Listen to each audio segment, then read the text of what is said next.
continue talking a little bit more about what are the sectors that have been mainly contribute to the drop in CO2 emissions. So one of the main sectors, I guess we can say that, contribute to this huge drop in CO2 emissions globally was aviation. We were not traveling.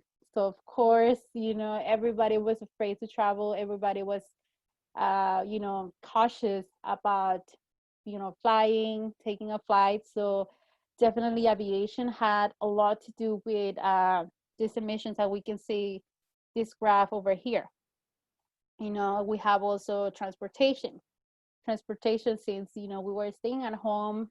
Like I said, I saw that I was happy to drive finally. After, I'm usually not happy to drive on the freeway because there is so much traffic. I was happy. I was happy to go to work. I was happy to drive on the freeway because there were no cars, literally no cars. So those were the two main industries that basically contribute to this drop in the CO2 emissions. So now, what we can do? What are some countries doing about this? Like I said, I guess we can say that COVID has somehow proven that our actions impact have a huge impact on the environment. So there are some countries that are, taking this information. They are already taking some actions for it. They are some countries like we have Germany. They are investing more in research and development to find, invest in more sustainable ways to do agriculture. We have also Germany that is investing in public transportation improvements. So that way they don't rely so much on fossil fuels, find other alternatives. We have electric vehicles. So it's been mostly in Europe, where like many countries have been actually taking steps to change their behavior, to improve the way they are doing things, to change that and basically reflect that on our environment. So the question is, what are we gonna do?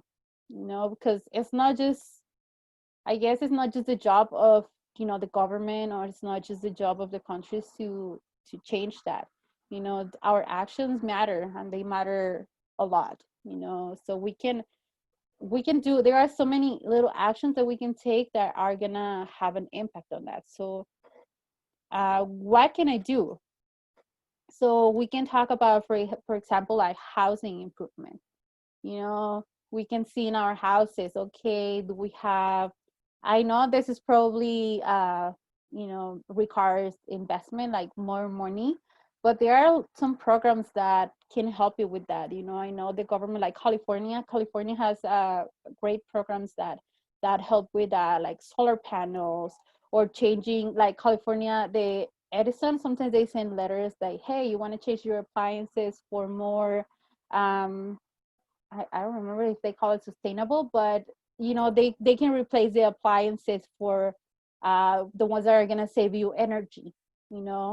So we can also, if you're really strong or in committed, you can say, hey, I'm going to go vegetarian, or I'm going to go vegan. We can eat less meat. Meat is it's farming is really there's a lot of CO2 when it comes to cows and meat and all that stuff. So that's for another topic. But yeah, I mean, considering becoming vegetarian or vegan, that's a great option.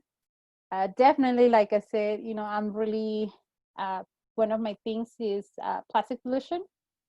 So definitely reduce the use of single-use plastics. They are everywhere. Like we go to the store, and everything is wrapped in plastic. Plastic everywhere. You get a bag, a product wrapped with plastic, put it in a plastic bag, and then put it in more plastic. So we can reduce that. We can reduce the use of single-use plastics.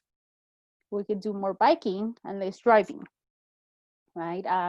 Long Beach also has been doing a great job with that. They have been working on creating more biking lanes so that way, like bikers, they can basically be safe and have more space. Because sometimes we as drivers, like I'm a driver, I know I'm guilty of that. uh we don't like they don't have enough space, and it's dangerous for them. So Long Beach has been doing a great job with that. uh there is a pretty good one. We usually don't like to do that, talk to our politicians. Like, they are supposed to be working for us, but we have to tell them what to do, right? Like, if we don't agree with something, we can send them a letter. Hey, you know what? You shouldn't be doing this. You should be doing that. So they're probably not gonna listen all the time, but definitely, like, we can make some pressure, and at some point they have to. You know, they don't want to lose votes. Like, they want to keep our vote. So they're gonna do whatever it takes to keep our vote.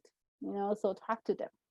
Talk to send them letters, emails, call them until they finally take some action. And most importantly, we need to care for each other, right? We need to care for nature. We need to give it a break every once in a while. So it's, I guess sometimes we are pretty bad with, Mother Nature. We don't take pretty good care of her. So Mother Nature needs a break as well. It needs to be nourished, and um, as the same way we take care of ourselves, we need to take care of our environment. So, like I said, there are so many things, and these are just a few. So if you start thinking about it, you probably can come up with pretty good ideas of what other actions you can take. And like I have on the left side, so uh, we have practice gardening. The City of Long Beach Sustainability Office, they are hosting like workshops. I don't remember if it's every week, but they very often, right now, there's everything is virtual, but they are hosting workshops, and they tell you like how to do like your gardening in your house, like how to grow your own food. But at the end, it's also good because it's organic. You're not getting all the pesticides that we get when we purchase products or grocery from the store. So they give a lot of tips, and they tell you how to do that. So there are other resources that you can definitely search and look for them, and they're gonna help you with that. And again, I'm just gonna say one more time that it's on us to change our behavior, to change our actions, to have an impact. What are we going to leave to our future generations? What type of environment, what type of air they are going to breathe? So we have to really think about that. And sometimes we think that we don't have much to say in this matter, because we are not the CEOs of these huge companies, or we are not the presidents, or we're not politicians. But like you said, at the end, is we, the public, have a word. Like, we have a word. Politicians, they don't want to lose our votes, so they have to listen at some point. Companies, they definitely, some of them, they are not taking this seriously, but at the end, it goes back to marketing. They need to keep credibility, so at some point they have to change their behavior if they want to stay in business. So it might seem that, like, again, it might seem that sometimes we don't have a voice, but we do. We have a lot of power. We have a lot of power over this, and I think definitely we can create a change if we really want to. So I hope you guys like this presentation, and if anyone here wants to add anything, like comments, questions, I can help you with what I can. This is like, I'm not an expert in this topic. That's a disclaimer. So it was just a little bit of information, but if I can answer your questions, I'll be happy to. Well, first, yay, well done, Gisela. Lots of really good information and lots of practical ways that we can feel like we are continuing the benefits that we need. And so just to extend your point about talking to politicians, this year especially, it's a voting year. It's less than 50 days away from election. And as you described in your presentation, our president and the views of our current administration is incredibly important to how we, as America, address global climate and all of the climate change, whether or not we address it or we ignore it. And so now more than ever, our voice absolutely will matter. We have the power to change our entire administration. But so what we can do, some things you mentioned, so this is going to go up on YouTube for those team members who weren't able to join us. And what we could do is link some of those. You mentioned a YouTube video that the Team Club watched in the past. We could link that. Mm-hmm. We could link to the Long Beach Sustainability Gardening Workshops. And then maybe even link to how to check our voter registration to make sure, even though we're registered, check that address, check to see, maybe do mail-in voting. I think sometime in October is when we have to get that straightened out in time for Election Day. So yeah, so are there any other questions or comments? We have a few people. If you do, we'll take questions in the chat. And you know, the thing about becoming vegan that the Team Club talked about that really stuck with me, I think this was last semester, where you don't have to become a total vegan, do vegan day, vegan dinner. You know, like less consumption of meat will ultimately benefit if all of us commit to that. Yeah, no, absolutely. Because honestly, it's not easy to go like all the way, especially like vegan. Vegetarian, probably it might be easier, but to become vegan, it's a really tough change because technically you have to really check everything. Seems like it's totally like 100% no meat, but it's not for like animal products, you know, and mostly like everything is somehow it's has some animal products. So becoming vegan is it's probably a little bit more difficult.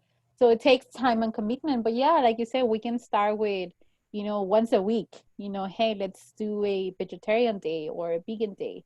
Yeah. So that's a great way to start. Yeah. And in the chat, we have a question. This is a good question. What happened to our CO2 levels now that the fires we've had in California? Yeah, so we can guess what would happen. I think that these kind of levels take time to report and see the positive and negative effects. But yeah, good point, Carm. I wonder how that affects all of our country, and then specifically California. Yeah, no, totally. I mean, it was for what I heard, like especially like on the north side of California, the air quality was the worst in record. Like it hasn't been that quality in so many years. So the thing is, like lately we have been breaking records, and usually that's a good thing, right? Like break a record, but it's not a really good thing when it comes to, hey, we're breaking records on temperatures on like the worst air quality. So those are not good signs. So I think I heard like when the fires kind of like were starting, that especially in North California, the air quality was the worst in record. It hasn't been like that in decades. So it was pretty bad. Like there were some images from the from outer space, and you were able to actually see the smoke from a space. So it's pretty, you know, at some point I guess I'll say frightening, you know, because it's we're gonna see that reflected. So now we feel the air quality, but that's gonna be reflected in years to come. So it's not gonna be just like a today, you know, or just while the fires are you know going on. So it's gonna be something that the effects of that we're gonna see those in the future, and who knows what's gonna be. But yeah, great question and great point.